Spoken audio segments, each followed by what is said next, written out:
Ipswich Buses, your local bus company serving your football team. Buses run every 10 minutes. Avoid the traffic. Don't get stuck in the delay.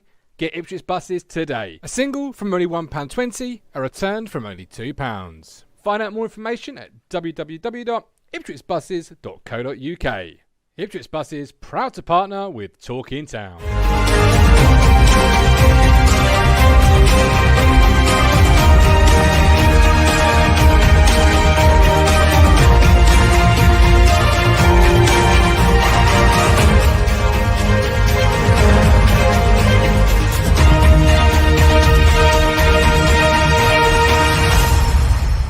Yeah, listen, we've still got to improve. There's no question of that. You know it's Christmas because I've just pressed the wrong button and John McGrill is back in charge of our football club. Never fear.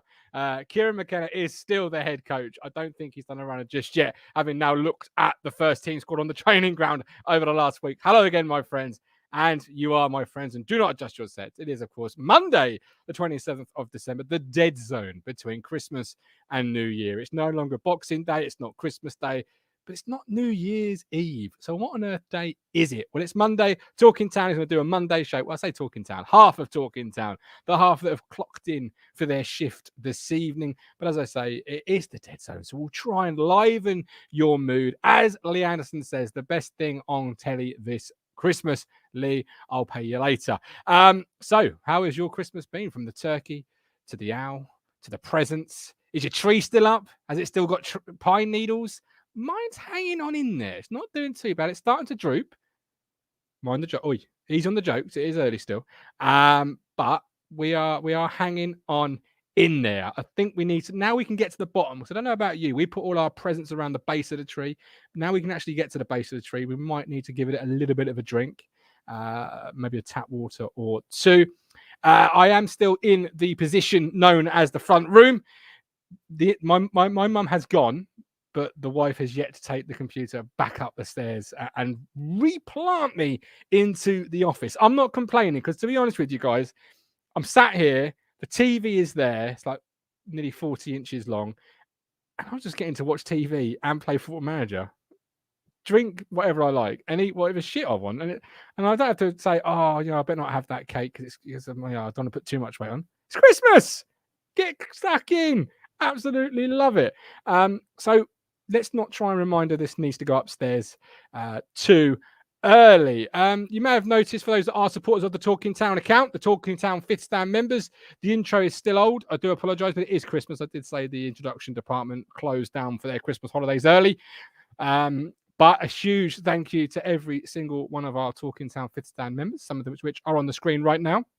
Without you doing what you do, which is supporting us monthly, from £5 to 10 to whatever it is that you do support us with, we can't do shows like this. Shows with Marcus Stewart, shows with the owners this year. Crazy that was still only just this year. The link is now in the chat for our Ko-Fi if you do wish to get involved. Now, before I bring in the second member of the team, I do want to bring up onto the screen something.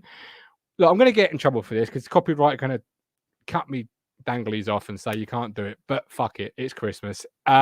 This is something that caught my eye before we came live. I don't know if you've seen it. It's on Twitter. I will try and have the sound for it, but it's just a beautiful moment where, well, I'll let the commentator explain. Moment for this young QPR fan. 8-year-old Felix Martineau is ringing the bell to signal the end of a 3-year battle with leukemia, with help from his big sister, of course. Good on him. Fucking good on him. Ring the life out of that bell, son. Well done. Look at that. So, in case you didn't hear that, this fella here has just rung the bell to end his 3-year battle with leukemia. I saw it as we were preparing to go live, and I thought, in case those that haven't, that needs to be aired. So copyright can...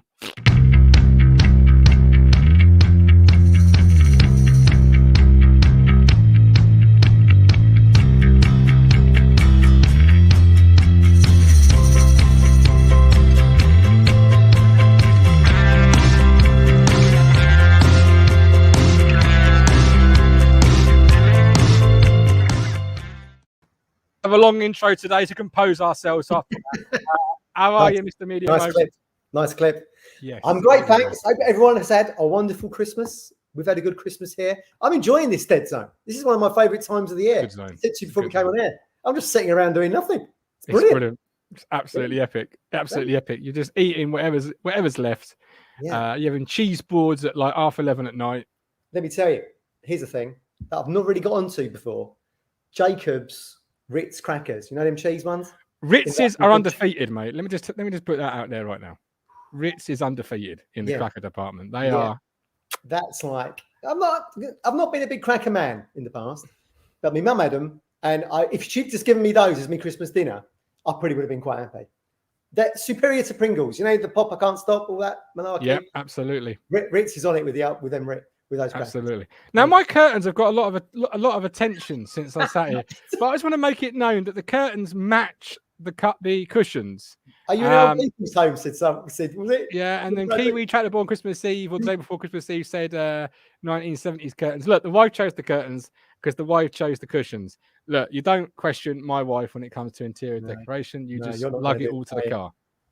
Simple as that. But I love this zone. It is the best zone to be in. Obviously, we've got a game coming up. We'll get to eventually. We'll get to the Ipswich Town Shatter eventually. I suppose we ought to. We've got Ben Moore in the room. How many away day beers did you have, Gov? That would be telling Ben. But there's a lot less now than when I started on Christmas Eve. It is Christmas all but once a year. Not that I can remember it. Ben Moore again buzzing for Wednesday and Saturday. Owen says parents for the first time in 2 years. Get in. Josh is in the room. Sarah and Stephen Davis. Hope you had a wonderful Christmas. Ben said he's wearing the Colin Plum inspired dressing gown this evening. That's how you know it's Christmas. Is that the new merch? Is that our new merch in 2022? Goat inspired dressing gowns. Could well be. EJ Norris, good evening, lads. Hope you had a good one. Certainly did. Colin's in the chapter 9 of PM book. Absolutely buzzing stories so far. Brilliant book. Have you got a book for Christmas this year? Did I get a book? Yeah. Yeah, well, I didn't get the Paul Mariner one. I got 60 years of Panini stickers. Oh, did you now? Yes.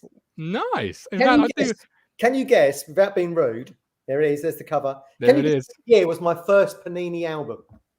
1976. I wouldn't have done it when I was 3, would I? You said about being rude. I was trying to aid you without trying to aid you. 1981. I had Ray Wilkins on the front. Oh, Stephen Pay coming close. 82. Oh, close. Yeah. 81. And it was signed by Malcolm Allison, who in the album was Man City manager. And we went on holiday to Portugal, to the Val de Lobo, and he'd recently become Sporting Lisbon manager. So he was staying at the hotel as part of his job. And we were there for 2 weeks, and my dad wouldn't go and get his autograph for me. He said, if you want it, you're going to have to go and get it yourself. So my holiday was ruined because I was just worried for 2 weeks trying to get his autograph. And on the very last day, he signed it for me. Yeah. Football 81. That's the only one I ever completed. How nice of him. If you want it, son, go and get it yourself. Sort of thing this bloke would say. There's some corkers in there. If you want it, son, you go off and get it. None of this stuff that I'll be doing it for you. Mick in the Italian 90 collection. He looks good there, I think. Who else do you want to see? We've got some. You sent me some corkers here. Yeah. Have you got Alan Brazil? Alan Brazil. I haven't got Alan Brazil. I've not uploaded it. Let me just upload it while I give you the king himself. Now I remember that. That is from Football 81, that one. Look at that. So Bobby's wearing what looks like a proper suit shirt underneath with a little trackie. Like that. Decent. Looking youthful there, Bobby, isn't he? Looking very useful. Yeah. Bobby Dazzler of a smile. Alan Brazil's got the Yogi Bear hair. Now, you'd never think that was Alan Brazil of TalkSport, would you? You'd think they were completely two different people. Different shade of red. You've got Alan Brazil, the broadcaster, and in the previous life, the athlete. Who else we got in now? We've got Big Mogga, Tony. Look at that. I had my hair like that not so long ago, in all honesty. Yeah, I mean, that's about 87. That's the time of the Daly and Atkinson hat-trick. Talking of which, have you got Daly and Kiwomya? Talking of which, but just before we go into Daly and Kiwomya, that picture there would have scared you as a child. Look at that. Going to bite your knees off. He's got a straighter nose there, Morgan. My sort of centre half, that. Yeah. Love it. You can have look at that. Now, I couldn't remember whether these two legends of town and Portman Road could ever play together, but they did. The 88-89 season. And then Daly went to Sheffield Wednesday, I think it was, signed by Big Ron. He went there. But imagine these two up front now. Put them in their talking town time machine. Bring them back. Imagine that. Absolutely. Scaring Yes. League One defences. They would be a hell of a defence. We've got some comments before we get to the absolute Bobby Dazzler of the lot, the corker of the ones. We've got Ben Moore saying, definitely wife's input there. Go clear to see where's the trousers. Ben, every woman wears the trousers. If a man tells you otherwise, they're not being honest with themselves. Gavin Law, everything mine. Safety says, how many rooms have I got in that mansion? So this is the front room. I just normally would sit over there. It's just I'm nicking the Xbox internet cable to do this show. Hence why I'm sat so close to the television. Lee Anderson's did 79 and completed it. Stephen Parry's first was 1978. Safety Guy 20. Got to say, loved the Christmas show. Fabulous atmosphere. Was a good show. That, wasn't it? Yeah, The beer was flowing that one.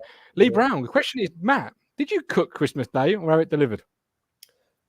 Well, we went to my mum's, so she did the cooking. I did the washing up. Now, I used to be a professional washer-upper back in my hospitality days. Get back to the washer-upper, you. Barman, washing up. So I feel like it's one of my fortes. So I did that. So I went. It was very nice. It was very good turkey. Very good.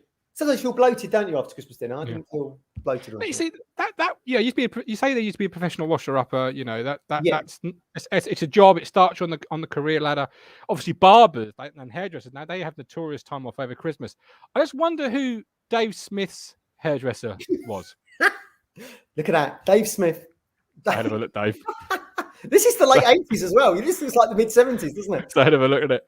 Yeah, I mean, why didn't Dave do that bit, you stood it? I don't know why Dave didn't get that bit trimmed at the back there, but yeah, he was Dundee manager there. He'd only lasted a year, and then he went off to Torquay for a couple of years. But still alive, Dave. He's 88. Good. Well, actually, that's a great innings. Yeah, much better than England batsmen currently. Yeah, they could only wish to get to that, couldn't they? But absolutely. You get the Panini book, 60 years of Panini. There's lots of people with like fantastic facial hair, moustaches, beards, baldness. I mean, there's people in there look about 60. They're like 21. It's fantastic. Apparently, it's called Kitchen Porter now, Matt, not washer-upper. Oh, right. Okay. Well, there you go. You learned something. I was pretty good at that. Yeah. I've always been good at rolling my sleeves up. You need it. There you go. Yeah. There you go. Robert Grimsby, Price survives a cracking dart match. And in the darts this Christmas? Oh, yeah. Well, I normally start watching it around about this time. I watch the early ones. You don't busy yourself with the early knockouts. Yeah, I just like the big stuff. So Gerwin is the champion, isn't he? He is. He's a bit of a baddie as well, isn't he? He's a bit of a... hope you had his sides cut out, says Lee Anderson. Gotta love the hairdresser. I got this lovely watch for Christmas. Yeah, my wife said she's got me a watch, and I was like, I don't really wear watches now because the last time I had a watch, my dad gave it to me, and then the strap broke and the battery broke, and since then I've not wore a watch. So I was like, oh, anyway, I opened this, and this is the watch my dad gave me, just with a new strap and a new battery. And rebooted. Yeah, I didn't even know I still had it, if I'm honest. So you can find it in the back of the drawer. Great gift. It was one of the best gifts that I've got, and one of the more surprising. I thought, it's a watch, and here we go. You know when you open something, you're like, right, you've got a fake liking this in 3, 2, 1. In the room. Yeah, it's brilliant. Love it. Yeah. So many uses for a watch. I'll put it on now. Yeah. But I opened it. I was really touched. But we all had those presents we didn't get. And it got me thinking about it. Was there any presents you as a kid or recently even wanted and did not get? I'll lead you with this one while you think about it. Because in the 90s, these were all the rage, right? Oh, yeah. I wanted one of these bad boys. Jeep. Yeah, an electric one. I wanted one of these bad boys like you would not believe. Every Christmas, the first thing I'd circle in the Argos catalogue would be that. Every Christmas. And every year, under the Christmas tree, there would be a distinctly looking present not looking like that. And I'd be upset. And every time I'd see a kid go past on Boxing Day, 27th, sort of, giving it the old... That's what it felt like to me inside. That kid one of these. Let's give him the V's. Driving past, giving me the V's. And I was like, So that's what I always wanted. And to be honest with you, if somebody got that for me to this day, it wouldn't fit me anymore, but it would make me whole. Yeah. Matt, how much are they now then? How much? No idea. Haven't even looked. Probably twice as much as they were in the 90s. I'd imagine between about 50 and 70 quid or something. I'd have thought. Probably. Lee got the essential present for Wycombe on Wednesday night, the thermal vest. Yeah. Well, the guy who's always with Lee, he had them things you put in gloves, keeps your hands warm in your gloves. They were pretty cool, I thought. Yes, I got But, those. yeah, Lee's been in the market for this kind of gear. I used to be honest with you, I never really used to ask for much when I was a kid. I got a goal net once and played out in the rain with it because I loved it so much. Wouldn't come in. I always wanted a soda stream. That was big in the late 70s into the 80s. Stream. Soda stream, yeah. Making your I own don't soda. even think they were. Soda stream. Yeah, that was like huge. You had to be there in the 80s, I suppose. You had to have beer, I imagine. Yeah. I mean, what are the next? Shoulder pads? Let me show you a couple of presents I did get, as well as the panini. Oh. This is a nice ink drawing of Pullman Road. Oh, very nice. It's good, isn't it? That was Very nice. Phillips High Street. Jessica That is Shan nice. is the name of the artist. Big up Jessica Shan. That's good. Yeah, Good very one. good, that isn't it? I was kind of thinking I'd show that to people and say I had done it with my artistic skills. They wouldn't believe you. No. And then, well, as if you saw this on Twitter, everyone would have known this was Scott Martin's name all over it. Greatest stand in English football. Where I normally do the pod on Sundays, I'm having that redecorated at the moment, so we've got some new artwork going up. You probably won't see it on the camera, but look, there we go. Look at that. The greatest stand in English football, ladies and gentlemen. Very nicely done. That goes with my new colour scheme that the wife God has bless picked. the couple stand and all that's sitting her. Good, that, isn't it? So I was pleased with Beautiful those. drawing. Pleased with Beautiful those. drawing. Yeah. You got to love the great. Anytime you can get the greatest stand in English football, What's so great about it for people that ain't sitting there? you'd have to. Well, it's not for me to ruin the surprise that you need to experience. I had my first season ticket in there, but when we went in the There you go. mid-80s, your Sergei Baltachar era. They don't let every old Tom, Dick, and Harry in, Matt. So I'm not surprised they soon got rid of your riffraff. Yeah, we said, well, when we got relegated, my dad goes, we're not going to have season tickets anymore. We'll just pick our games. I was like, no. And then we saw us lift in 92, John Lowell team, when we won Division 2 to go into the Premier League. We were sat there for that one as well. David, wish you got a blow up doll. Never got one. I'm thinking maybe I should move back to that stand. I've seen all our successful years in that stand. Nothing. Move back, come Pioneer. back to the greatest stand in English football. Come on, we've all got them. No, you got the Cop. You've got is it the what's the one at United? The Stretford End. Yeah, you got the one at Fulham, which is the old vicarage end, isn't it? Oh, I don't know. Nice heritage ground that. Yeah, the cobble stand. The people that made the ground, made the club Yeah. what it is. Come on, you're at the cobble. You've got I no like Town it. Football Club. I like looking at it, mate. Yeah, because obviously sit opposite. It's good. Lee says knock it down. Colin says You really soon to think be they would knocked knock down. it down? What would they Look, do to it? What are they going to do? I will be in the ground next to it by the time they knock it down. Let's be honest, we're taking long enough to get out of bloody League One, Lee. Let alone get. What would you do to it though? I mean, you can't go back because the road's there, Yeah, you could So buy what the you road, do- I suppose. and there's no point having a second tier on there when you're in League One, is it? I mean, let's be honest. The council have made it a bit easier in the sense of they close one end of it off. As a road, it's no longer doesn't serve a purpose. Yeah. Sometimes on match days, when I'm like walking over to you guys at the statue, there'd be like some old granny going through like the barriers, driving down this pedestrianised area. Never, why would you bother? Well, I think you can park at the Archant car park through that way. Because Archant have their building on the corner, don't they? Coming down past Sir Alf, down past Sir Bobby. Yeah, on the corner where is it JVT, JVA, some media company used to be. Did my work experience in there once. Should remember it. Can't. I think that's where Archant now are. Warren, Watson, and co. Yeah, they are. And also, you could get your jab there on the Sunderland game. I mean, I might be wrong in the sense they're there, but I think they are. But the car park behind you can still get access through Portman Road, but don't park there. There's a barrier and cameras. Once it turns into the football stadium and we've got fans there, you shouldn't be driving down there, in my opinion. Samuel, just because all the football fans go, you can't go, you can't park down there. So what are you doing? You always look at this little old deer sat behind the wheel, like scared out of her life. Driving Miss Daisy, yeah. Samuel, good evening, Samuel. I hope you're doing well. Merry Christmas to you as well. Norwich, can't go on any further. We've done 19 minutes without mentioning our feathered friends. The turkey got stuffed on Christmas Day. The canaries got battered and stuffed on Boxing Day. I didn't know anything was going on until Colin texted me. And I looked at it today and it said something about Norwich. I was like, oh, was there a game? Talk me through it, Matt. What happened? I saw a couple of the goals. Saka got the first one. They had a really big crowd in as well, obviously, like capacity crowd. Although I still don't think it quite hits our Sunderland crowd. No. But I think it hits 29,000 and whatever it was, and 5. But I just don't get it in Norwich. They're too good for the Championship. They go on these huge runs. They win the title each time, annoyingly. They get into the Premier League, which is where you want to put some roots down, and they play like they're us in League One. It's like laughable. Yeah, I don't get absolutely. it. Jay Ponce and Ryle. Jay, Fifth Dan Ultra is here from the Philippines. Jay, welcome in, buddy. We'd love to see you in the chat. Yeah, Can't wait to bring my kids to watch a game in Portman Road. Epic. Jay, come and say hi at the Sir Ralph Ramsey statue. We will be there. Love the Merry Philippines. Manny Christmas. Pacquiao, one of my favourite ever fighters. A hell of a fighter. Yeah. Chris breathing tears again, says Ben Moore. Pray for Reevesy. Pray for Reevesy. Yeah. But what he's up with? I mean, 5-0. Is it 5-0? It was 5-0. Jeez Louise. Yeah. I mean, they might as well have kept Farker, right? And poor little Andre Dazelle got sent off tonight for QPR. Look. He's got history there, hasn't he? He got sent off for Sunderland against Sunderland, didn't he? Josh says, why are we talking about Norwich? They're irrelevant. They are, Josh, but sadly they had a fucking game, whereas our poxy 2-bit league said no game. Don't overlook the fact that they got stuffed 5-0.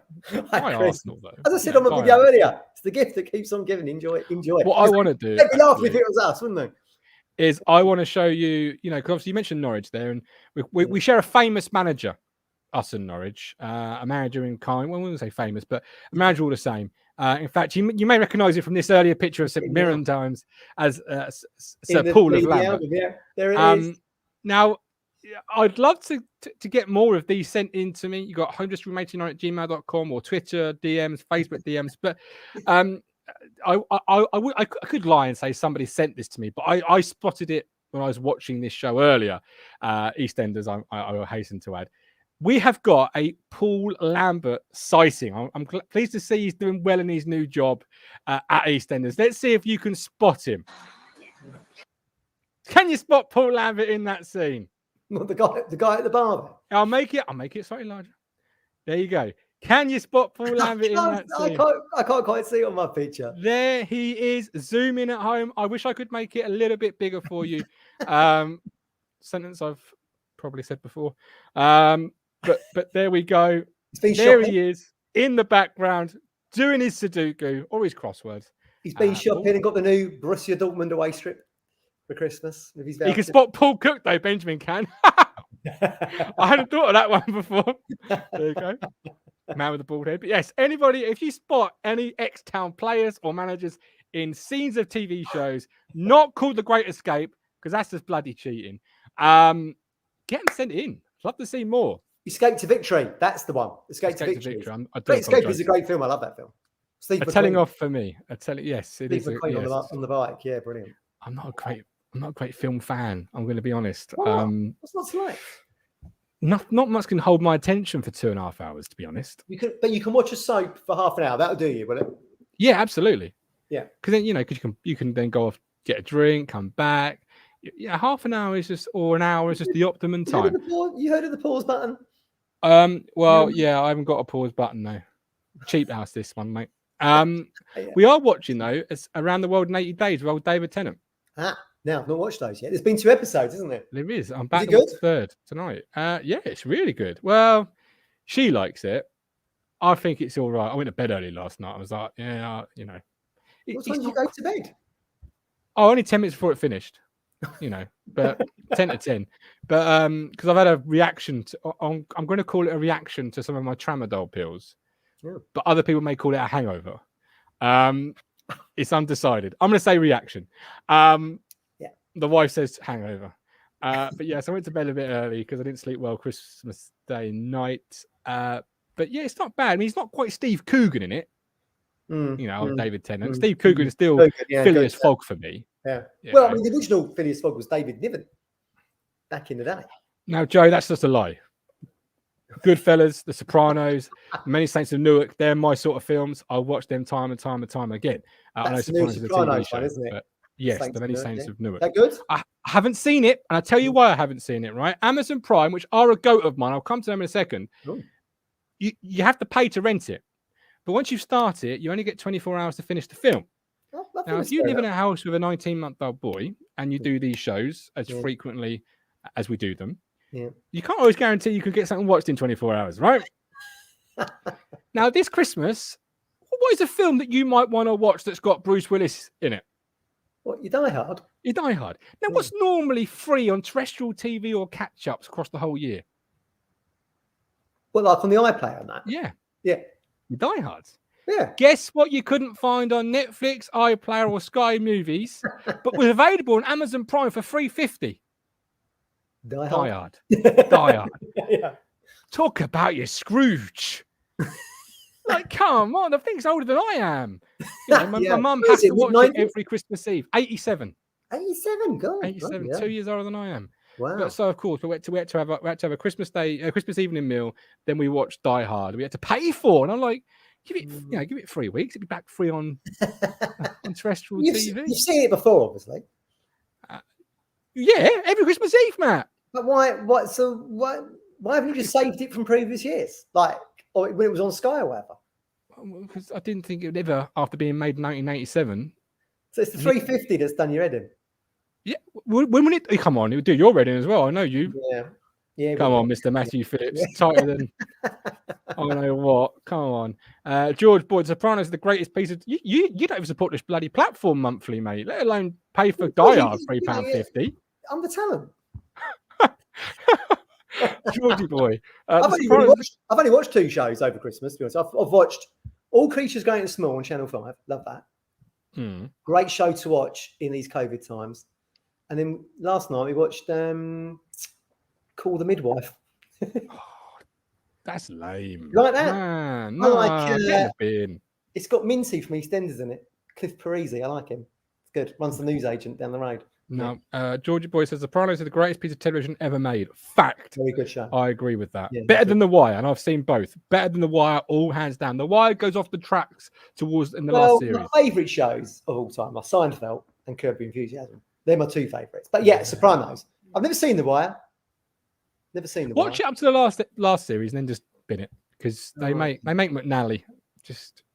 I didn't even know who that is. Alan. Well, you will, Alan. Yeah, Nathan King. Have you guys watched the new Spider-Man? No, but I did watch the one with Toby Parker and Kirsten Dunst in it on Christmas Eve lunchtime. And I've watched Hotel Transylvania with old Adams. No, not Ben Adams. That's the guy on the bloody platform. What's his name? Ben. He's a comedian. He might not be called Ben. Adam Sandler. There you go. Not Ben at all. You think of Ben Stiller, weren't you? I was. Adam Sandler. It's Christmas when random films start popping up on your TV set left and right. Have you seen the new Spider-Man? I haven't. But though my wife, when she had reddish hair, used to get recognised as Kirsten Dunst in London. You see, get the fuck out of here to use a Sopranos term. It's on ITV4 tonight at 9. Pay £3.50 so her mothership could watch that on Christmas Eve. She could have waited till the 27th. Paulie Walnuts in Sopranos. He's a hero. Paulie, yes. And Phil I liked. Phil, yeah. Phil Leotardo spent 27 years in the can. It might have got off the radiator. Beautiful. Yeah, he comes. Some of the best lines in Sopranos go to Phil Leotardo. No more Butchie, no more. That's one of my greatest ones. I use that all the time. Never had enough of something. It's like, no more. I wouldn't want my boy growing up like Anthony. No. Then you got like Carmine Lupatazzi Jr. Let me tell you a couple of 3 things, which in itself is a great sentence. Let me tell you a couple of 3 things. And just look at each other and go, what the fuck? And also, what's his face? Bruce Springsteen's guitarist. Yes, he plays Seal, Stephen Van Zandt. Is it Van Zandt? That's nothing like he does in that show. He walks on with bandana normally. He's also in the Vikings one, isn't he? He's Lilyhammer. Lilyhammer. That's it. Tried to watch that, didn't rate it. Not at all. Okay. Right, I suppose we better turn our attention to the oncoming end of the year Ipswich Town Football Club. Kieran McKenna has had about a week on the training ground. I still believe he's in charge. So he's not quite seen Toto, Wolfie, and Scott Fraser train and thought, "Fuck this! I'm in the wrong job." Did you watch the 3-4 minute video they uploaded of him doing training with Martin Pert? Did you watch that? No, because it's pointless. Loud whistle. Has he? Yeah, he starts every session with his own whistle, and you can see him getting ready to. Yeah, most coaches do that. Can't do that. Yeah, does all that. I've sat through summer opening days with Paul Jewell, Mick McCarthy. I've watched training videos with Roy Keane. I've watched training videos with Paul Hurst. I've watched them with Paul Lambert. I've watched them with Paul Cook. I don't need to see another training video. We had all this with Cook took charge, and we all thought it was the second coming. That was all great. Look at what Cookie's doing. He's talking to Jack Lancaster. Blake never played a minute under Paul Cook, I don't think, after that conversation on the sideline. Results on the grass will be the definition of what I need to be seeing. This now brings me to my next point. People have been saying he's a bit deadpan, aren't they, Kieran? He can be as deadpan as he wants if he gets 3 points on a Saturday afternoon or Tuesday night. Yeah, do you know what I mean? Or a Wednesday this week. He can be as deadpan as he can be Jimmy Carr and Johnny Vegas warrant a one for all I give a damn. I don't care. Yeah. Do you know what I mean? Be deadpan, be non-deadpan. It's amazing, like when you scroll through Twitter and you scroll through other things, and it's like people just looking for. Well, I heard he's a really good coach, but a bit of personality wouldn't go amiss. And I was like, if he's a bit, if he's so zoned in on coaching and tactics and getting results, just let his talk go on the pitch. You know what I mean? You've had sound bites from Cookie and Keno and Nick McCarthy, and that's not really panned out for us, has it? No, it really hasn't. And I'm not going to drop a link into the chat. We welcome your input on Christmas presents, ones you got, ones you didn't get, favourite TV shows, Drink, Wycombe, Kieran McKenna, Alan McKenna, Paul McKenna, whatever McKenna you think you can think of. Whatever you want, we welcome your input because, frankly, thanks to Steve Evans and his mob, we haven't got a game to react to. Do you think they were? Putting a bit of a fast one? I couldn't possibly comment on that, but what I will say is we haven't got a game because Gillingham couldn't fulfil the fixture, which we'll get to in a minute because AFC Wimbledon have had a little bit of a moan today, which we'll come to, I think, in a minute. But what I was going to say is completely gone out of my mind, so it doesn't really matter. All I was going to say was I think it was issues at Gillingham was on and off the pitch, wasn't it? I don't think so. They could raise a stewarding team, which means the fixture couldn't take place. But Rich quite rightly said to me, they've actually got 30 people on their playing staff. 30 players. Bloody hell. I mean, could we not have, given Steve Evans a pair of boots?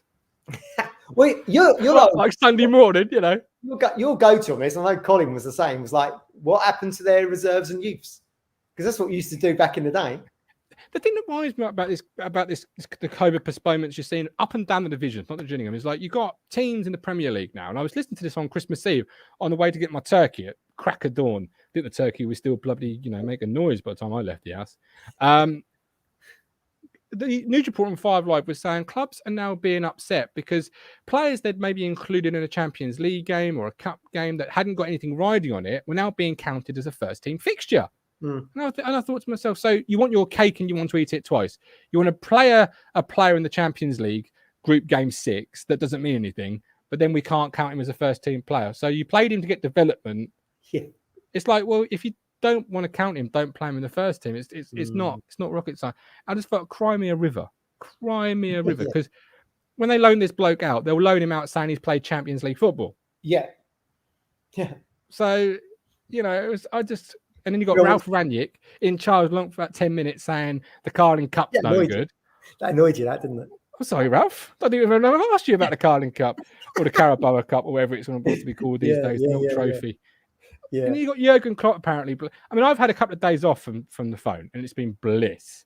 But I do think we can get into this cycle of constant content from football clubs and things like the McKenna training session. You don't really need to see it, and all you end up doing is looking at it 100 million times to try, and you end up coming to conclusions that aren't really there. Oh yeah, I mean it's just a little bit of light content, isn't it? My mum said to me, "Did you see the video? Connor Chaplin was right behind. I reckon he'll probably be his favourite player." I thought, you may have just left the change room at the same time, Mum. Yeah, they're walking side by side. Well, it's funny you should talk about that actually, because if you follow me on Twitter, I do my Talking Town time machine. We're going through the 83-84 season. Yeah. I don't remember this at the time, but I was there on Boxing Day when we played Wolves and we beat them 3-1. Mariner, O'Callaghan, Steve McCall. I bet Colin was there and a few other people. And then the very next day, we go to Carrow Road on the 27th and get a 0-0 with Norwich. The next day, the 50th East Anglian derby. There you go. Can you imagine that now? You're playing twice in 24 hours. What I'm talking about, Wolves, in that while I was flicking through the programme and getting a bit of content for it, I think the mascot was called Andrew Durrant. I've just seen the Durrants come up. Was that a member of the Durrant clan? Let me know. It could well have been. While we're talking about games, I messaged Colin earlier, and all I said was, "Colin, what happened here?" This comes up a lot, doesn't it? It does. Every Boxing Day it comes up, and I'll tell you what the goat said back to me. Right? He said, almost word for word. He said, "We beat Fulham over that Xmas period as well. A certain Mr. Robson scored in our heaviest ever defeat. Yeah. Facts. Martin, he says. 2 games in 2 days in those days. Teams played on Xmas Day in those days with a Norfolk season that season, conceding over 100 goals. Did you hear that if Newcastle's concede tonight, they break our record from 93? Having conceded the most amount of goals? Yeah. So, you know.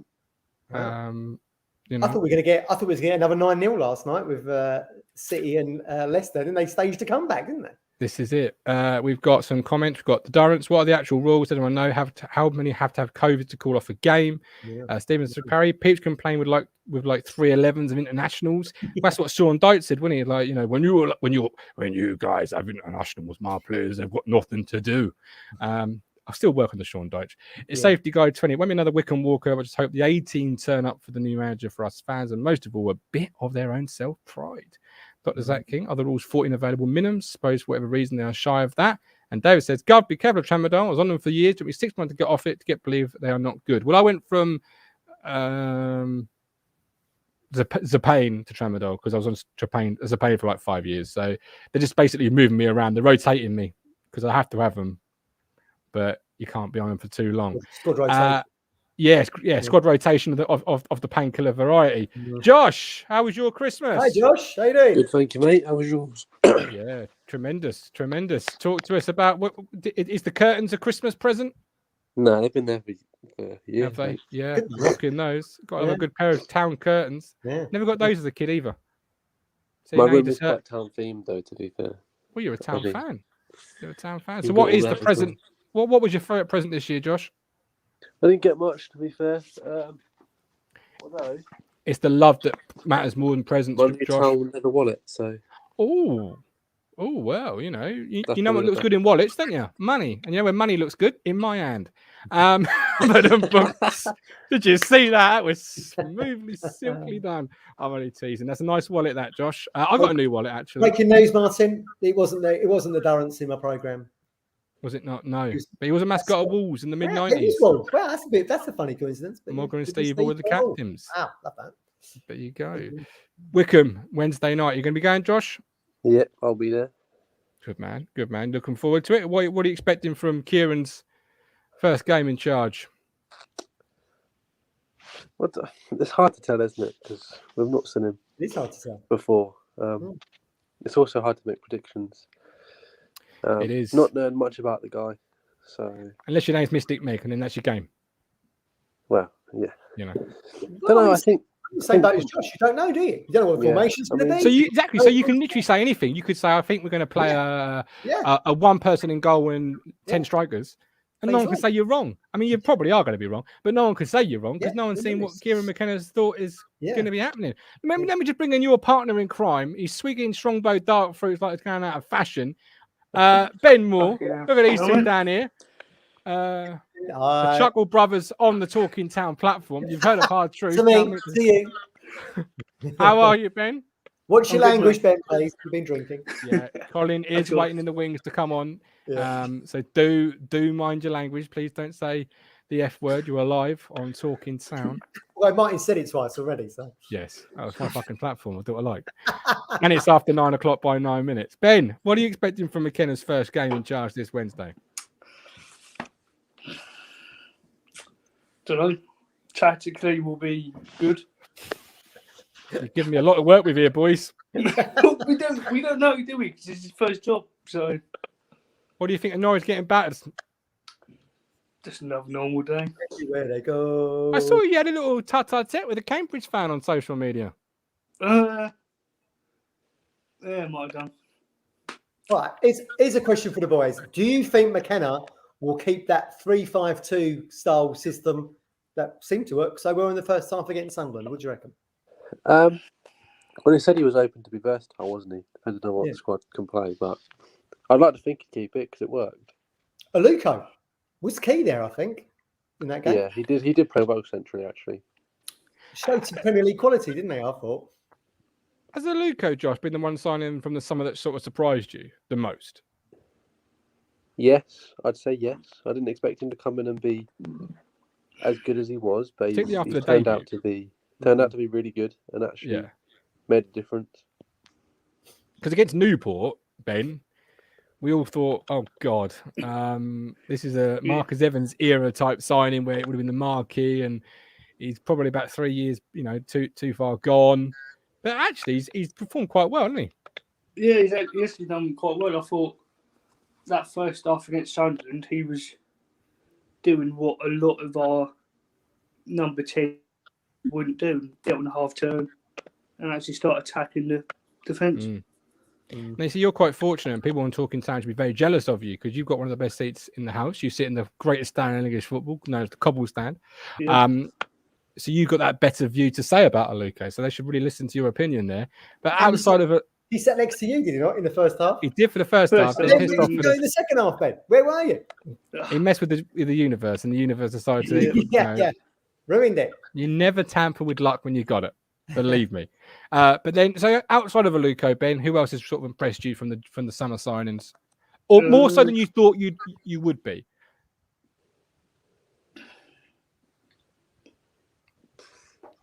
There's 19 of them. There's quite 18 now with Aluko off the board. There's 19 of them. I'd probably go Bond. Bond, yeah. Yes. Do you think though, Matt? Actually, there's more of a number that's disappointed than has been better than expected. Yeah. I mean, just look at our league position. Most have disappointed, really. Well, I wouldn't say disappointed. They've been below par, I would say. I mean, none more so than probably Hladky, who came. I've been watching the Castle 92 because they've had 3 new episodes on Sky this week. Yep. And all over the last week. And I rewatched the last one from Series 3 when they signed him at Salford. And Gary Neville, who you say is a good judge of a player, knows this keeper is one of the best keepers outside the Premier League. He smothers the ball, he comes for the ball, he commands his area, he's got a good kick. And then the series, he crap. And then but it doesn't sound like he's talking about the keeper that we've signed from Salford. Well, there we go. I bring in Lee Anderson. Lee, you must be distraught tonight. Andre Dezel's had his early orders. Yeah. He's off for a bath. Well, I'm not sure his early orders. I think he got sent off in injury time, didn't he? Did he? I don't know. I'm watching the game. I'm just trying to make something. Second yellow, I think, for... I think there was a bit of naughtiness between a couple of players. There was a bit of a melee. And I think Dezel went in there and... He couldn't tackle for Toffee when we had him. Pardon? He couldn't tackle for Toffee when we had him. He's not tackling. I think he had him round the throat. 98th minute. 98th minute red card. There you go. Yeah. You can see who I was watching the game. Wow, 98th minute. Fuck about. Lee, how's your Christmas been? Well, full up, Good man. Did a schoolboy error with a Christmas dinner, so didn't go right. I did an Uncle Albert. You seen the scene in Only Fools and Horses where he makes the gravy with the coffee or whatever he does. I didn't quite do that bad, but I was sitting there because we had dinner quite late, so I probably had a couple of bottles of pop by then, and I put the turkey gravy mix or whatever in with the beef gravy. So we had turkey and beef gravy and beef and turkey gravy. So the gravy just came out the same, which was a nightmare. That didn't go too well. We had a new steamer. To the sofa over the Christmas period? Pardon? Did you migrate north to the sofa over the Christmas period? Did you? No, I'm still on the floor. No, but I did have a layup this afternoon when I was watching telly for a little while, which is the only TV I've watched, which is just crap. As I said, this is the best thing over Christmas so far, without doubt. I can sympathise with Lee. I too had to sit on the floor at my mum's due to not being enough chairs and too many people. Not that far for you to go, though, is it? Well, yeah, but as you know, I work out a lot, doing HIIT and stuff. It was difficult to get back off the floor, I've got to say. 4% body fat. Yeah, we've heard it all, mate. Yes, you haven't got to keep reminding us you work out. Yes. It's not. Lee, it's Monday at 9:15. Are we pre-cheese board or are we now post-cheese board? Oh, still pre. It nearly came out today, but we're still on. We've just finished the turkey and the beef, and we had a hock of ham that the wife cooked yesterday, so we're munching into that. The cheese board was on the table, but I couldn't face it. It's too much. So cheese board tomorrow, definitely. Do you like Ritz crackers, Lee? Are you a Ritz crackers man? Well, I'm going to have to get some Ritz crackers. Most of them are crap. I mean, normal Jacob's crackers. Why anybody ever eats those? I don't know. They're just cardboard, aren't they? But the Ritz ones are really nice. You talk about the cheesy ones. Yeah. Yeah. Because when you spread them with butter and then put a big slab of cheese on them, especially a nice bit of blue cheese, It's just they're heaven, aren't they? There's something in those Yeah. to make you addicted to them. Yeah. I've got to look deeper into this. It's unbelievable. Yeah, it's like Pringles. Yeah, once you pop, Yeah. you just can't stop. And the Ritz But better. crackers. But better for me. When I went Christmas Eve to buy some more stuff for the day, I bought more Ritz crackers. I was like, we need more of these before Christmas is officially over. Those Ritz crackers, though, they're not seasonal, right? You can get them through the year.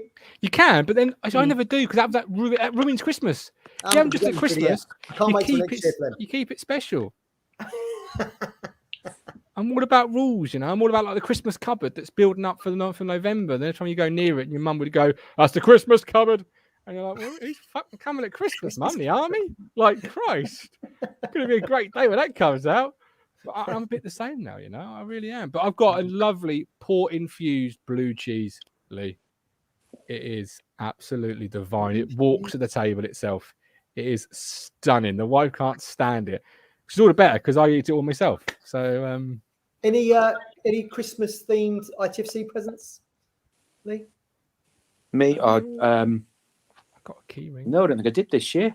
I don't think I did. I've given up getting the calendars because by the time you get the calendar out, all the players are bloody changed, don't they? Do you know what I've got my eye on? In that, the copper collection, the retro shirts. I'm liking the old 70s yellow and blue shirt. Yeah, it looks lovely. Yeah. Looks good. We should bring that back. There's a lot of people would moan about that. I'm going, it's like Norwich. Yellow. £10 from David. Thank you very much, David. We appreciate you David. spending your Christmas money with us. Thank you ever so much. Bring it back. The yellow and blue. Bring it back. I like it. I got a calendar this year. My mum opened her present with a calendar, and I went, imagine having to look through that disappointment every single month for the year. And then 2 presents later, I opened my one up, and it was the same thing. And I was like, and it was from her. And I was like, oh, I was just really jealous, Mum. That's why I was saying, Who's January? Who kicks it all off? I think Sam Morsey kicks it off, but I couldn't tell you that. I mean, it's on the stairs. It won't come out. Norwood, I think. In fact, it might even be a Talking Town giveaway. I don't want to be looking at that sort of disappointment throughout the whole year. I got bad enough on a 3 o'clock on a Saturday afternoon. There you go. He's got one. Who's on January, Josh? It's Norwood and Bon. Norwood and Bon on January. Norwood and Bon. That's a recent photo, then. Yeah. Future Going to partnership. start Wednesday, aren't they? Norwood and Bon up top Wednesday. Yeah. I'd have thought so. We hope. What are you expecting from Kieran's first game in charge, Lee? You're a good tactical connoisseur. Yes. You are. I think we'll see some differences. I think we'll see probably what we saw at the start of the Sunderland game. I think we'll see a high press. I think we will. I think the players will be up for it. He's going to communicate his way. He's completely chalk and cheese to Cook, isn't he? In terms of he's a young style manager. You know, he'll get his way across. Maybe if it's in dulcet tones, maybe. But that's as long as he gets his message across and the players understand their roles. Let's hope, let's hope it works. But I think we'll play. I think we'll press high, and I think we need to play the 3-5-2 because we'll press them high, make them kick the ball long. They've got no pace in behind us, and our three centre backs can win the ball and header the ball back. That's simple, sort of basic League One tactics. I think that seems to be the way. I've not seen a striker that can really run in behind us, so I wouldn't worry about that, and just try to play in their half of the pitch. I mean, we've had a few days off, haven't we? We haven't had a game, so I'd expect that high press. It'll be a big crowd under the lights. Let's just hope, the players can deliver and keep the fans on side. But I expect us to press high because Wycombe don't play, do they? They don't play the ball through thirds as such. They'll probably knock it long and try to batter us, but 3 centre backs should put pay to that. 2 high wing backs, stop them getting the crosses in. Simple job done. And let Norwood work his magic. Oh, Lee. Score prediction then. Oh Christ. 0-0. Now I'm joking. Fucking no, I think 2-0. I think 2-0 probably. 2-0? I think we'll keep a clean sheet. Oh, wow, that would be a good opening day. Opening day win. Right, I'm going to get the goat in a second. So Lee, Josh, and Ben have a wonderful rest of the Christmas period. Cheers, Enjoy guys. the rest of the show. Thank you for coming on. Matt, we'll do our teams before we bring the goat on, and then we'll finish with the goat. There's no need to go too far over an hour without a game. They play 3-4-1-2 by the looks of things. Who, Wycombe? Wycombe. Yeah, I was thinking if they had 3, if we had 3 in defence, the 3 centre backs, Would they be tempted to put Akinfenwa there as like a big presence to hold the ball up, bring the midfield in? Could happen, couldn't it? I suppose. So you're my heart sunk a little bit because we've gone for an almost similar line, tactical setup. But this is your lineup. Yeah, sorry, it looks a bit tardy. I was eating a pizza at the time, so it's done one-handed. Such excuses. Edmondson, Wolfen, and JD, Burns, Evans, Morsey, KVY, Luco. What formation is that? 3-5-2? Sort of like a 3-2-3-2, really. But yeah, it kind of morphs into a 3-5-2. But I was trying to think that the Sunderland game, the first half certainly looked really good. But the thing when we keep talking about high press, you've got to be really fit to be pressing, like we saw Rotherham did when they come to Pullman Road. Which we're not. Whether or not now Paul Cook didn't think the team was fit enough. It'll be interesting to see if McKenna thinks the team is fit enough. You know, in his mind, where he's coming from Old Trafford, which is obviously the elite level. Yeah, I don't think it is purely because we can't press for 90 minutes. We can only do it probably for 45. But yeah, I think we'll see the three. I don't think he's going to. I don't think he'll change it too much, having seen that first half, because he did say, didn't he? Played really well first half. We just need to do it over 90 minutes. And then you've got Morsey coming deep, giving the ball to Evans to be that more quarterback. I think he might put KVY in on the left-hand side. I just think KVY is quicker. I think he's got better touch than Penny. We know, we've all said it on here before. You know, Penny's quite, he can be a bit weird with the ball. He can go on a run, but he can easily lose it as well. So I think KVY is a bit more trustworthy with the ball. And Bon and Norwood up top, I can't see why you would change that. I mean, look, Norwood's on 2 goals from 2 league games, isn't he? So I can't see that changing. And we need to get Bon needs to get back in the goals, hopefully. He does, although he is playing his value down. So there's every cloud evidence and all that. Well, we're now approaching the time whether or not McKenna wants to keep Macaulay Bon. I can't see any reason why you'd want to go in for him in January unless it was a sort of ultimatum situation. Because you said that, didn't you, when we was watching the Barrow game? It gives McKenna the time to really assess him, you know. And if you haven't got to make a move until the summer, then don't. They might not fancy Walton. They might have a keeper in mind. Well, this is it. They might have someone else in mind. Absolutely. My lineup is actually Haladki in goal, back three. It's a 3-4-3. I'll talk you through it. So Haladki's going to come in goal because clean slate, fresh page. But also, what is happening in regards to Walton and his loan deal? There's been rumblings and rumours of Walton going back in January. Is he a long-term aspiration of the football club? Does he want to be here long-term? They're all things that we won't know sat here as podcasters, as fans, but they will. So maybe Haladki coming in to see what he's got. As you said here, class of 92, sorry. Gary Neville. He's like wax. Yeah. I mean, literally, you'd think he was describing Peter Shilton in the same. McKenna's got Man United connections. Yeah. It's not out of the world. Just if you see Haladki line up in goal over particularly with January right around the corner. And Neville says, I'm really hard on keepers. When it comes to purchasing keepers, I'm really hard. It's such a pivotal position. It's such a key position in the team. Absolutely. You know, you've got to be shit hot. And that's the keeper they chose. So. And it's not one up front, Mike Brown. It is a 3-4-3. The Bon and Chaplin are actually tucked in with your width coming from Burns and Penny. Morsey is a player that doesn't cross the halfway line. If he does, it rarely good things happen. So in my formation, he'd be expected to fill in, form a 4. Edmondson and Wolfenden, both. I mean, if you think back to the early days of Wolfenden, Matt, he was a player who could come out of defence with the ball and was quite comfortable with the ball at his feet. I'd like to see more of that with Wolfenden and Edmondson. Burgess has played in the back three at Accrington and Stanley. Again, he's got size in the centre. He's covered a bit more with the 2 centre halves next to him. Morsey, again, will fill in, protect. Penny, because there's no one else on the left, I feel, that can do the defensive side of it. Not Kane? I didn't think of Kane, if I'm honest, but now you've mentioned him, that could be a KVY job, and I wouldn't scrunch my nose up at it.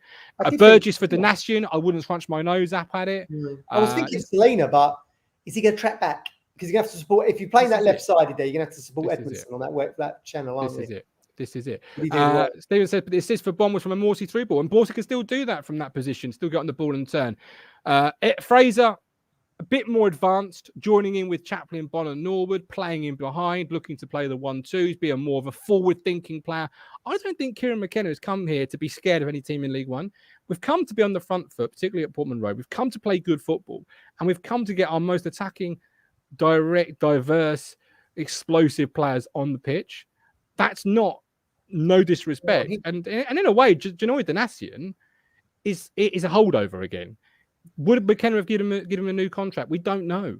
So when you say Donation's to start, for me, everything's out of the window. It's literally what he's seen in the last week for 10 days, watching film, watching training. It's an exciting time.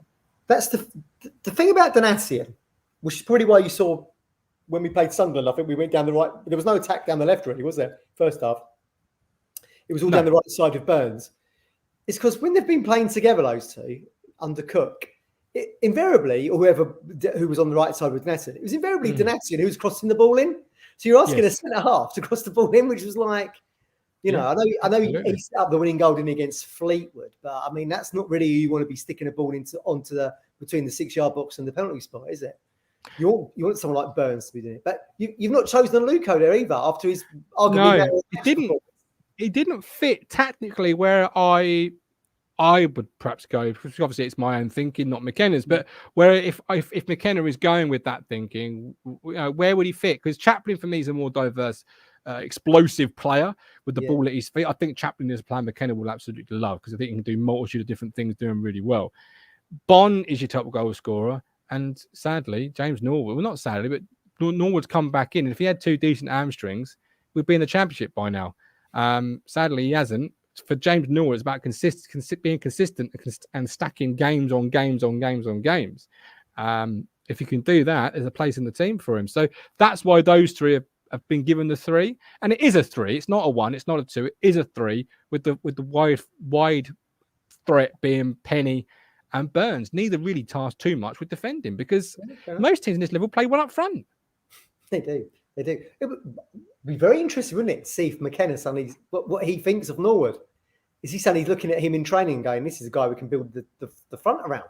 And suddenly you've gone from the wilderness to being one of the first names on the team sheet. It's going to be interesting. Like, it is. It's a clean slate for everybody, isn't it? Yes. Or is he looking at him thinking we can get a couple of 100,000 or some decent money off the books, bring a couple of players in that I like? There's so many different things about it. And we've got a wealth of options, but I just think everything is literally slate white clean. Yeah, slate white clean, and what you've done before counts, but not as much as it did for the previous regime. Yeah, because Donatian, for example, Matt, he's a limited right back. He's had his assists, but he's a limited right back, so you wouldn't play him in a 3-4-3 or a 3-5-2 unless you play him on the centre halves. Then again, you spent decent money on Burgess, who's played in 3 at Accra and Stanley. Would you be interested in looking at him in a 3? You've got Wolverhampton back from there's so many different players there now that McKenna, for me, can look at the training ground, see who's more comfortable with the ball at his feet, see who's more comfortable in coming out of the back, and drop Donatian, and no one would say, "Oh, he's dropped Donatian and he's not won, a game in 5. He's panicking." Like, it would be if he loses Wednesday, we'll be upset, but not catastrophically. It's almost a free hit. Yeah. You might argue that Donatian, probably for the renaissance he's had, he's probably player of the year at the moment. I would say. I mean, it's probably, is there many candidates? Certainly no one saw him coming out of the wilderness again like a Norwood and having the season he's had so far. But I think the appointment for McKenna, as Mike Fisherman said a little bit further up in the comments there, if you're gonna play much the same kind of formation and format as Cook, you might as well have kept Cook. So I feel like, the fact they've gone with McKenna, you're going to see some kind of, I feel like you're going to see some kind of curveball selection, like a Luco in the middle against Sunderland. We were like, what? Disagree. I think we'll see a lot of that kind of stuff. Disagree. I mean, if you played a 4-2-3-1 on Wednesday night, I wouldn't be upset, because we weren't doing a lot of the basics right either. Yeah, well, maybe. I mean, look, there's only a set amount of good formations you can play, isn't there? Really? Well, in football, 11 players, and it's how you get the ball forward, isn't it? And that's where we've struggled, as you've always said, under Lambert, and then a little bit under Cook. We started seeing the stat padding. So yeah. You've got to be fit enough for the high press, haven't you? Absolutely, but we don't have the high press. I just hope when we have the ball, we use it in their final third as opposed to playing it in our 18-yard box. Let's not have Edmondson, Wolfenden, and Burgess, or Edmondson, Donatian, and whoever, Enciala, whoever, with the ball, the most complete amount of passes. Yeah. Let's get the ball further up in my formation, a Chaplin, a Fraser, a Bon, a Norwood, all interlinking, all with the ball the most. And as the Fisherman says here, suddenly Gubs all over Norwood. Did you not celebrate Norwood's goal a games? Mike, as I always say on this show, the facts do not care for your feelings, and the facts certainly do not care for my feelings. However I feel about James Norwood is absolutely irrelevant. The guy's come back. He scored a couple of goals. He's still fit for all I know. The facts don't care for my feelings. Down to me, he wouldn't play, but it ain't. And the facts don't care for my feelings. So McKenna said he did want to see us playing in the opposition half, didn't it? Which suggests to me that they're going to be trying to pass the ball around and stretch the opposition a little bit more and over a little bit. Like we said before, we always seem to lack energy. You know, Ipswich Town, we see a lot of teams come down the court and they counter-attack us with absolute energy and tempo. It was just so lethargic under Lambert. Even started being when we started under Cookie, it was good, and he went back to this lethargy. So we just want to be able to see. Presumably, that's going to come down to fitness. I would have thought they're going to have to get. You know, there was Lambert's level of fitness, then Cook's level of fitness. Presumably McKenna's going to be. You've got to be this far better to be in this team. I think is what you're probably going to see. He's coming out of one of the world's best clubs. But it won't happen overnight. So he's got to kind of work with what he's got. And if the way you want to play is a high press that requires high fitness, I hope he bins it for the 6 months left of the season until next season when he can get them as fit as he wants them. Yeah. Because if you want to play a system that relies on fitness, but your team's not fit, you're doing what the previous manager was criticised for doing. So he's got to be smart. Yeah. And a good manager's adaptable. And I think he said, you know, he'll be adaptable to what he's got. So, you know, if it's 3-5-2, if it's 4-5-1, if it's 4-1-4-1, whatever it is. You don't want to get bogged down in the treacle like Cook did, and like you're coming out of games going, oh my God, it was Lambert 2.0. You know, we're now a couple of managers removed from Lambert. You don't want to be going down that route, dear. I don't think you will. I think it would be completely different. I've often wondered if we get ourselves as fans, with all the stat sites and everything now available, we get ourselves too bogged down sometimes in formations. And actually, it's just about getting the most amount of explosive players that you can on the football field that pose the right amount of questions while keeping yourself defensively sound. Well, yeah, the internet has made everyone a coach, hasn't it? In terms of like, you know, and people play Football Manager and think they know it all. Look, Jimmy Greaves used to say back in the 60s, there's no such thing as tactics. It's just organised chaos. Absolutely. Well, there you go. Talking of organised chaos, let's end the show in the right way. First of all, score prediction, please, Matthew. I think it'd be a tougher game than it was down there. I still think that was a flash in the pan, that 4-1. Okay. Well, the results since kind of some that do kind of bad that up a little bit, but it was very good on the evening. As 90 minutes isolated. So I think it'll be similar to the game we had when Holy saved that pen. Do you remember? When the year that went up? I'll go 1-1 again. 1-1 like it was against England. Let's end the show the right way with an absolute legend. A man that sent me this image with the words, Norwich will never be that. Absolutely beautiful. The one, the only, Mr. Colin Plum. Colin, how are you? Merry Christmas. Hi, Colin. Hi. Merry Christmas, Matt. Merry Christmas, Gov.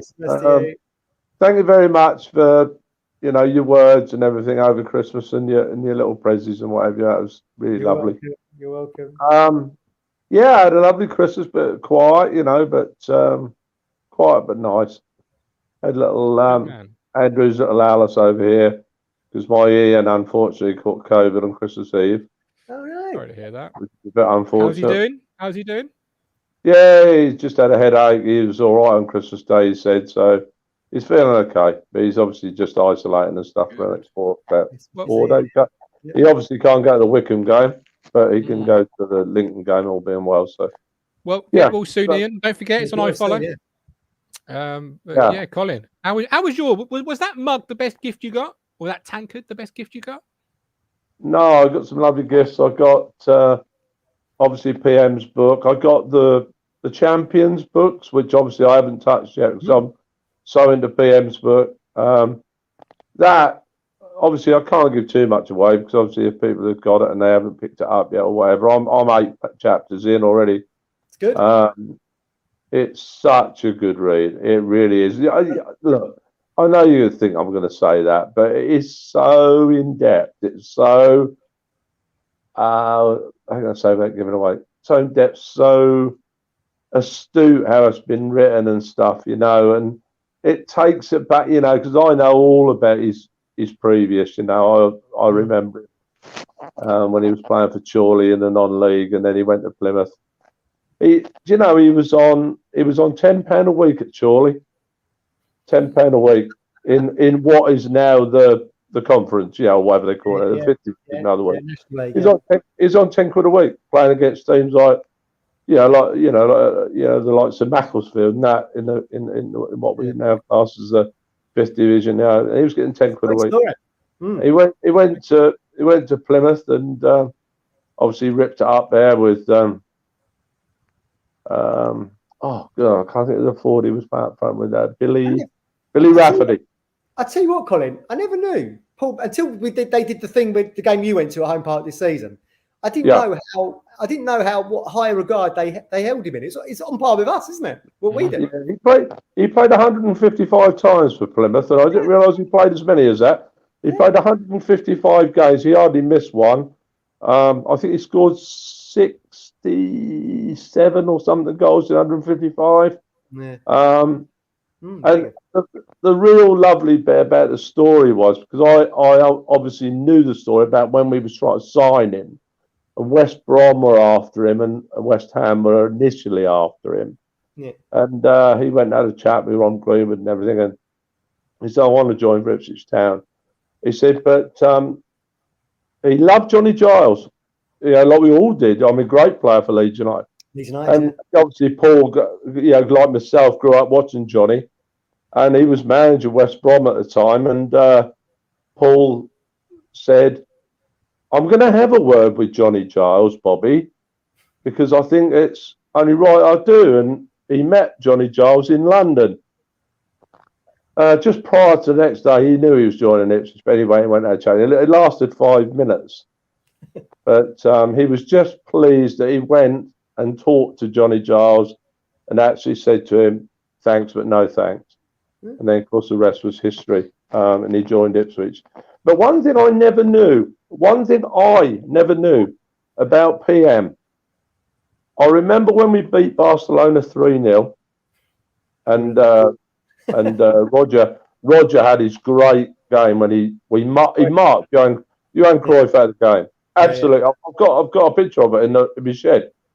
And in the second leg, we went over to the new camp and we lost 3-0 and we lost on penalties. Yeah. Now, I never knew this. In training the next week, apparently Paul said to Bobby Robson, "Is it right that Barcelona are interested in me?" And they were. But they put it to the board and they said, "Look, Paul Mariner is an Ipswich Town player. He's going nowhere."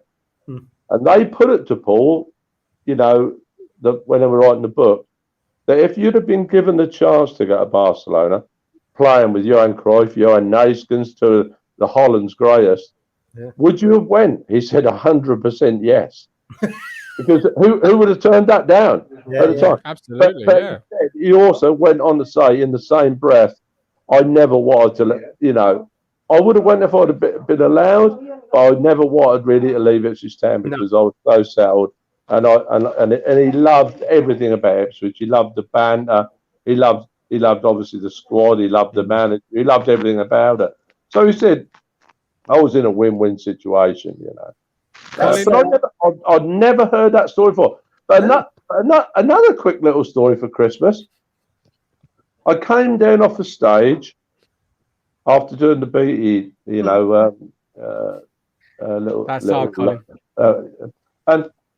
was talking to Alan Hunter and his son, Big Al.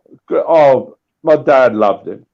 Anyway, I was talking to Big Al and I said, "Tell me if I'm right or wrong about the story I've heard about what you said in the tunnel pre the cup final." He said, "Well, what story have you heard then?" He said, "Well, I said, I heard you was right at the back." Well, I knew he was because I was up the tunnel then. Anyway, he was right at the back. Malcolm was right at the back. And I said to Al, "I've heard the story that you said a certain thing to him." Malcolm McDonald. In a minute. Yeah. And he said to his son, in his broad Irish accent, "I don't think I said that, Colin. I don't think I said that." And then his son said, "Oh, yes, you did, Dad. I've heard you say a million times you said it." Anyway, this is what he said, and I will read it out to you. "I was towards the rear of the group, just behind Walkie, as we lined up in the tunnel at Wembley. The Arsenal players were standing to our right, less than a yard away. Shortly before walking out, their centre forward, Malcolm McDonald, who was such a nice guy, turned to Big Alan Hunter a ferocious Ulsterman, and said politely, "Alan, the very best of luck to you this afternoon." The big man gave him a stare that nobody would ever want to receive, then yelled in Melton's face, "I'm going to break your fucking legs." I thought, this is Paul speaking. I thought, ooh, game on. Here we go. He actually said, I'm gonna break your fucking legs. But there you are. Do for me. That's my sort of striker, that defender. That's my sort of centre half. That I'm gonna fucking break your legs. Love it, Colin. I promise you. Okay, I can't promise you, but I think this time next year we will try and get the Colin Plum book on bookshelves everywhere. It needs to be done. I will sit down with you and we will do it because you've got stories on stories. Gav, can I just say one more thing to you, Gav? Of course you can. Paul Mariner, God rest his soul, and Kevin Beattie, God rest his soul. There was characters in that dressing room. I know all of them. But apparently Paul, a lot of people didn't know it, but Paul was good in there, good in that tunnel. Alan, great in the tunnel. Terry Butcher, unbelievable in the tunnel. Beattie, unbelievable in the tunnel. But it's like what Alan said to Super Mac. That's what they used to call him. When he said, "I'm going to break your legs," it was in here for the rest of that 90. And do you know what? In that cup final, Gov, he only had one real chance. And it was after about, I think, if I remember right, I think it was after we scored. And he was one-on-one with Coops, and Coops made a great save. But he was a top striker, as Matt, you all know. Malcolm McDonald was a top striker. I think he had one effort on goal that day. And I'm sure what Alan said to him, was in there for the rest of that game. And it's like Terry Butcher and Paul Mariner used to do in tunnels. Apparently the famous one was at St Etienne, where Paul really got it going at St Etienne, and he was in the tunnel and he pointed to all the greens, the Les Verts, as they called themselves. The greens, yeah. And he pointed to him and he went, "Millsy, they're fucking shitting themselves." This is on the ground where they hadn't lost for 40 odd years. They're fucking shitting themselves. Michel Platini was in the coup. You know what I mean? Yeah. But you see, that's sticking it in there. I think that's one thing that we've really lacked over the last few years: character. Character. Don't you think, Gov? Don't you think, Matt? Yeah, absolutely. Yeah. I think their character has always been overridden by the manager, hasn't it? Be it Roy Keane or Mick McCarthy. You haven't seen it on the pitch, I don't think, which is probably why people have such an affinity for Chambers, because he might not have been the best player, but he showed. He was the character, yeah, absolutely. Colin, we're going to end the show there because it's really good. Go on, Matt. Sorry, go on, Matt. Say, just for people who might be too young, like Martin, about Malcolm McDonald, he scored all 5 goals for England against Cyprus. 5-0 win in 75. Cyprus. 3 years before. So he was like the Gary Lineker of his time, basically, Colin, wasn't he? Yeah. Yeah. Right. And I'll tell you another thing. People forget about Paul Mariner. Paul Mariner's goal ratio for England was very, very good. His goals to I can't remember off the top of my head. I know he played 35 times for England, but his goal ratio to appearances was top notch. He had a very, very high percentage. He did. But I'll tell you one thing. Last thing I'd love to say to Gov. Do you know what, Gov? If you want to do the book, I'm with you, Gov. Do you know what? I tried to do one by hand years ago, and I think somewhere Venetia will probably dig it out. I had papers and papers. I tried to do it by hand because I ain't brilliant on computers and things like that. But that's one thing I truly, from my heart, I'd love to do it. And if Gov can help me, or Matt can help me, or Rich can help me, especially Gov, because I know he's good with technology and everything. Sometimes we could do a book, and I'll tell you what, Gov, if we did a book, and we sold it, we think about giving the money to like the Children's Hospice or something like that. Absolutely. Let's get it. Brilliant. Absolutely done. I love this idea. 2022. Yeah. Here we come. 2022. Watch out. The GOAT is coming for you. Love it. Yeah. Absolutely love it. Talking about putting the carrot out. Obviously, we have got a game Wednesday as well. Give us a score prediction, Colin, in the modern day characterless town. I put something up earlier. I was a little bit tongue in cheek about a replication of what we did down there. No, I'll tell you what I'm going to do. I'm going to agree a little bit to a previous caller where they said, I think it was Lee, said about, I've got a funny feeling we might not even concede. I'll go 2-0, 2-0 or 3-1 to the 10. And I think, and I tell you what, I mean, I don't know whether he'll watch it or not, but let's just say to Kieran, all the best, son. There's been 2 great managers started this football club at exactly the same age as you. Mm. If you get anywhere near them, you will be in the championship within 2 years. If you get any near there to them 2, and let's just hope that he gets the back and he gets us back in the championship, and then say maybe a couple of years on from that, we're back where we belong. A little bit of bad news for Norwich fans. Newcastle got a point at the moment. Oh dear. Well, I can't end the show any better than that. So just don't forget, we're live pre-game and post-game at Wycombe, and again on the 30th. But until then, here's the GOAT. Watch out for the books hitting the shelves. Here's the media mogul. You are the wonderful supporters of Fixture Town and Talking Town, the miracles that are. But it's all the 29th. With love. See you Wednesday. We're on a journey, looking back on the things that we've taken for granted, but feels like we're learning to be better.